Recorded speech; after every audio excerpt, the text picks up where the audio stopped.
कहानी एक ऐसे घर से जहां शादी का माहौल है, लेकिन टेंशन और शांति इतनी कि शादी का घर किसी जंग के मैदान जैसा दिख रहा था।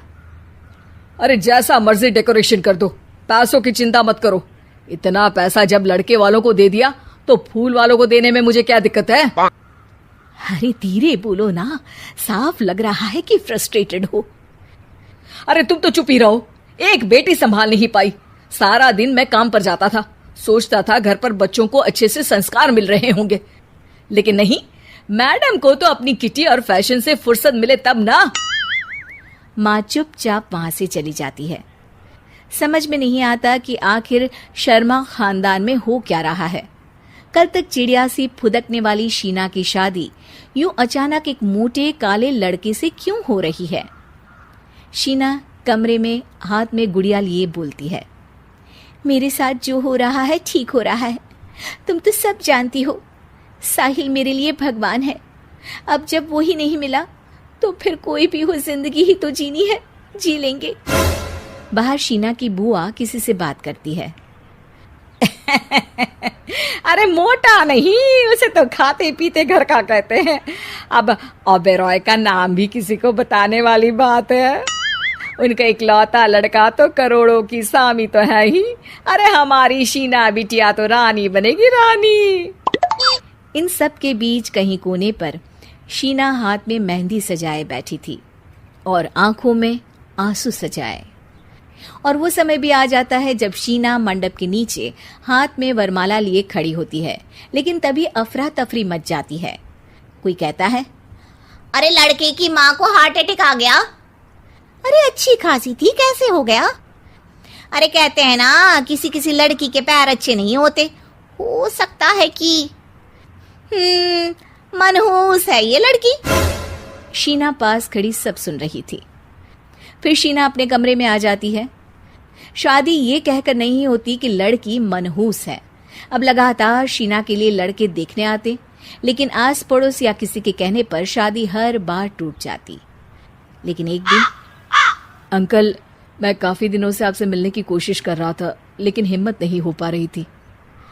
अरे बेटा, हिम्मत तो हमारी टूटी पड़ी है। वैसे कौन हो तुम? अब मेरा नाम साहिल है अंकल। मैं शीना से प्यार करता हूँ और उसी से शादी करना चाहता हूँ। अरे अब तो किस जात के हो ये भी मायने नहीं रखता। बेटा, मेरी बेटी मनहूस है। ये सब कहते हैं कि इसीलिए उसकी शादी नहीं हो पा रही। अगर तुम शादी करने को तैयार हो तो ठीक है। शीना की शादी साहिल से हो जाती है।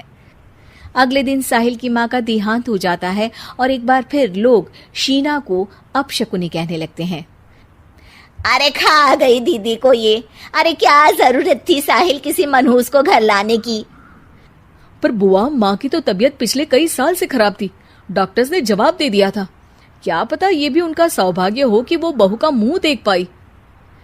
अरे बहू का मुंह देख पाई, या ये कह लो कि बहू का मुंह देखते ही स्वर्ग लोक सिधार गई। खैर, हमें क्या, घर तुम्हारा है, हम तो चले। अब शीना को खुद पर ही शक होने लगता है कि कहीं सच में वो अपशकुनी तो नहीं। साहिल, हम दोनों की शादी नहीं हुई होती तो अच्छा था। देखो ना, कैसे पहले मेरी शादी टूटती थी और अब तुम्हारी माँ भी। अरे ऐसा कुछ नहीं होता शीना, अपशकुनी वगैरह कुछ नहीं होता। ये सब तो ईश्वर के खेल हैं। वो शादी तुम्हारी इसलिए टूट गई क्योंकि तुमको मेरी पत्नी बनाना था, और माँ का जाना तो तय था। वो काफी बुजुर्ग थी, साथ ही एक ऐसी बीमारी से जूझ रही थी जिसमें डॉक्टर्स भी उन्हें नहीं बचा पाते। शीना साहिल की बात सुनकर तसल्ली कर लेती है और वहां से चली जाती है। अगले दिन, शीना, अरे ओ शीना। क्या हुआ? उफ, कहीं फिर मेरी वजह से कोई नुकसान? अरे नहीं नहीं शीना, तुम जानती हो, जिस प्रॉपर्टी के केस को हम बरसों से लड़ रहे थे उस पर फैसला आ गया, वो भी हमारे हक में। अब हम करोड़पति हो गए शीना। शीना शांत रहती है। अरे क्या हुआ? करोड़ पत्नी बनकर तुमको खुशी नहीं हुई? शीना की आंखों में पानी आ जाता है। चलिए जी, कुछ तो अच्छा हुआ मेरी जिंदगी में आकर आपके साथ। साहिल शीना को गले लगाकर कहता है, मेरी नई नौकरी भी तुम्हारे ही आने से लगी। ये प्रॉपर्टी का केस जीता। सब कुछ तो तुम्हारे आने के बाद ही हुआ, फिर तुम मनहूस कैसे? ये सुनकर शीना खुश हो जाती है। अगर आपको वीडियो पसंद आए और यह जानकारी पूर्ण लगे तो वीडियो को लाइक करें और शेयर करें या हमारे चैनल को सब्सक्राइब करें ताकि आप नए वीडियो के बारे में जान सकें। वीडियो देखने के लिए धन्यवाद।